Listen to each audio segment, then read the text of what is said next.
ദിൻജിത്ത് സംവിധാനം ചെയ്ത് ആസിഫ് അലി നായകനായിട്ടുള്ള കിഷ്കിന്ധ കാണ്ഡം ഈ ഓണക്കാലത്ത് തിയേറ്ററുകളിൽ നിറഞ്ഞ സദസ്സിൽ പ്രദർശനം നടത്തിക്കൊണ്ടിരിക്കുന്ന ഒരു സിനിമയാണ്. ഇതിന്റെ റിവ്യൂ ഒക്കെ ഒരുവിധം എല്ലാവരും കണ്ടു കാണും. ഈ സിനിമ ഇപ്പോൾ വിജയിച്ചിരിക്കുകയാണ്. അജയന്റെ രണ്ടാം മോഷണം, കൊണ്ടൽ തുടങ്ങിയ സിനിമകളുടെ കൂടെ റിലീസായിട്ട് വലിയ ഹൈപ്പൊന്നും ഇല്ലാതെ വന്നിട്ട് ഈ സിനിമ ഇപ്പോൾ തിയേറ്ററിൽ നിറഞ്ഞ സദസ്സിൽ ഓടുകയാണ്. എക്സ്ട്രാ ഷോസുകൾ ഒരുപാടെടുത്ത് വന്നു. വേർഡ് ഓഫ് മൗത്ത് കൊണ്ട് മാത്രം ഈ ഒരു നിലയിലെത്തിയ ഒരു സിനിമയാണ്. അപ്പോൾ നല്ല സിനിമകൾ എടുത്തു കഴിഞ്ഞു കഴിഞ്ഞാൽ, പ്രേക്ഷകർക്ക് സമ്മാനിച്ചു കഴിഞ്ഞു കഴിഞ്ഞാൽ അവർ കൈയും നീട്ടി സ്വീകരിക്കുമെന്നതിൻ്റെ ഏറ്റവും വലിയ ഉദാഹരണമാണ് ഈ സിനിമ. ആസിഫ് അലിയുടെ ആദ്യ 50 കോടി ക്ലബ്ബ് ഈ സിനിമയായിരിക്കും. ഇതിന് ഏറ്റവും വലിയ പ്രത്യേകത എന്ന് പറയുന്നത് ഈ സിനിമയുടെ തിരക്കഥയാണ് ഇതിലെ താരം.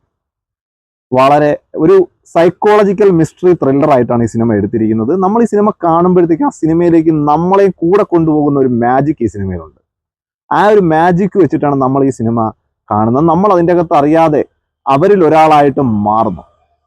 അപ്പുപിള്ളയുടെ ജീവിതത്തിൽ അപ്പുപിള്ളയാണ് ഇതിലെ പ്രധാനപ്പെട്ട കഥാപാത്രമായിട്ട് വരുന്നത്. അപ്പോൾ അപ്പുപിള്ളയുടെ ജീവിതത്തിൽ അയാളുടെ ഒരു കൂട്ടുകാരനായിട്ട് അല്ലെങ്കിൽ അയാളുടെ കൂടെ നടക്കുന്ന ഒരാളായിട്ട് നമ്മളെ കൂട്ടിക്കൊണ്ടു പോകുന്ന ഒരു മാജിക് ഇതിൻ്റെ തിരക്കഥയ്ക്കുണ്ട്. അതിന് 100 കയ്യടി നമ്മൾ കൊടുക്കണം. പിന്നെ പെർഫോമൻസിന്റെ കാര്യത്തിൽ വിജയരാഘവൻ ഇത്രയും വെർസറ്റൈൽ ഒരു താരം മലയാളത്തിലില്ല. അദ്ദേഹത്തെ വേണ്ടവിധം മലയാള സിനിമ ഇനിയും ഉപയോഗിക്കേണ്ടിയിരിക്കുന്നു. വിജയരാഘവന്റെ പെർഫോമൻസ് വളരെ മികച്ച ഒരു പെർഫോമൻസ് ആയിരുന്നു. ആസിഫ് അലി ഒരു സ്റ്റാർ മെറ്റീരിയലിന് വേണ്ടുന്ന എല്ലാ കാര്യങ്ങളും ഇതിൻ്റെ അകത്ത് ഉണ്ട്. ആസിഫിന്റെ അഭിനയം എന്ന് പറയുന്നത് മികച്ച അഭിനേതാവാണ് ആസിഫ്, അതിൽ യാതൊരു തർക്കവും. സ്ക്രിപ്റ്റ് സെലക്ഷനിൽ ഇടയ്ക്കുണ്ടായിട്ടുള്ള ചില പാളിച്ചകൾ മാറ്റി നിർത്തിയാൽ ഇപ്പോൾ അടുത്ത് വന്നിട്ടുള്ള 4 പടങ്ങൾ ആസിഫിന്റെ കരിയറിൽ തന്നെ വഴിത്തിരിവാകുന്ന കുറേ സിനിമകളാണ് വന്നിരിക്കുന്നത്. തലവനായാലും ലെവൽ ക്രോസ് ആയാലും ഇപ്പോൾ വന്ന കിഷ്കിന്ധ കാണ്ഡമായാലും ഇനി വരാൻ പോകുന്ന പടങ്ങളും അതേ ഹൈപ്പുള്ള പടങ്ങളാണ്. ടിക്കിടാക്കയൊക്കെ നമ്മൾ വളരെയധികം കാത്തിരിക്കുന്ന ഒരു സിനിമയാണ്. ആസിഫ് റീബ്രാൻഡ് ചെയ്ത് വന്നിരിക്കുന്നു എന്ന് വേണമെങ്കിൽ പറയാൻ പറ്റും. അമ്മാതിരി പെർഫോമൻസ്, നമ്മുടെ വിന്റേജ് മോഹൻലാലിന്റെ ചില പെർഫോമൻസ് നമ്മൾ കണ്ടിട്ടുണ്ട്. ആ രീതിയിലുള്ള പെർഫോമൻസ് ചില സ്ഥലത്തൊക്കെ ആസിഫിന്റെ പെർഫോമൻസ് അങ്ങനെ ഹൈ എൻഡ് പെർഫോമൻസ് ആയിരുന്നു ആസിഫ് നടത്തിയിരുന്നത്.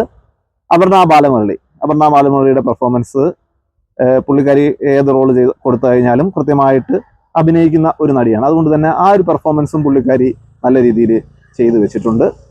ചില ഭാഗത്തൊക്കെ ഇനി ഉത്തരം പോലുള്ള സിനിമകളുടെ ചില രംഗങ്ങൾ എനിക്ക് ഓർമ്മ വന്നു. അതൊന്നും വലിയ കാര്യമൊന്നുമല്ല. പിന്നെ അശോകൻ ഏറെ നാളുകൾക്ക് ശേഷം വളരെ പ്രധാനപ്പെട്ട ഒരു റോള് കിട്ടുന്ന ഒരു സിനിമയാണ്. പുള്ളിയുടെ പെർഫോമൻസ് മികച്ചതായിരുന്നു. ജഗദീഷ് കുറെ ഇപ്പോൾ ഈ ആസിഫിന്റെ കാര്യം പറഞ്ഞതുപോലെ തന്നെ റീബ്രാൻഡ് ചെയ്തു വന്നിട്ടുള്ള ജഗദീഷ്, 2020 ശേഷമുള്ള ജഗദീഷ്, ആ ജഗദീഷും ഇതിൻ്റെ അകത്തുള്ള പെർഫോമൻസ് മികച്ച രീതിയിൽ ചെയ്തിട്ടുണ്ട്. അതുപോലെ തന്നെ ഇതിൻ്റെ അകത്തുള്ള ചെറുതും വലുതുമായിട്ടുള്ള കുറേ ക്യാരക്ടേഴ്സ് ഉണ്ട്. അവരെല്ലാം അവരുടെ പെർഫോമൻസ് നല്ല രീതിയിൽ ചെയ്തു. നിഷാല് നമ്മൾ ഋതുവിലൂടെയൊക്കെ കണ്ട ആസിഫിന്റെ കൂടെ അരങ്ങേറി വന്ന ഒരു നടനാണ് നിഷാൽ ഇതിൻ്റെ അകത്ത് ഒരു പ്രധാന കഥാപാത്രമായിട്ട് വരുന്നുണ്ട്. ഏറെ നാളുകൾക്ക് ശേഷം നിഷാലിനെ ബിഗ് സ്ക്രീനിൽ കണ്ടപ്പോൾ ഒരു സന്തോഷം.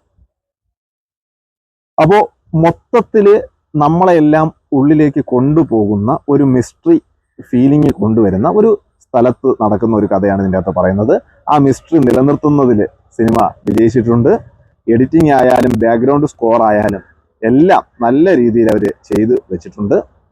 നമുക്കെല്ലാവർക്കും അതിൻ്റെ അകത്ത് എൻഗേജിങ് ആയിട്ട് കാണാൻ പറ്റുന്ന രീതിയിൽ തന്നെ കൊണ്ടുപോയിട്ടുണ്ട്.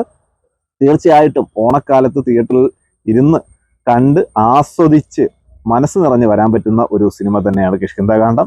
എല്ലാവരും തിയേറ്ററിൽ തന്നെ പോയിരുന്ന് കാണണം. ഇനി അടുത്ത ആഴ്ചയോടുകൂടി ഈ തിയേറ്ററുകളുടെ എണ്ണം കൂടാനാണ് സാധ്യത കാണുന്നത്. അപ്പോൾ തീർച്ചയായിട്ടും എല്ലാവരും സിനിമ തിയേറ്ററിൽ കാണണം. കണ്ടിട്ട് നിങ്ങളുടെ അഭിപ്രായങ്ങൾ കമൻറ്റ് ബോക്സിൽ രേഖപ്പെടുത്തണം.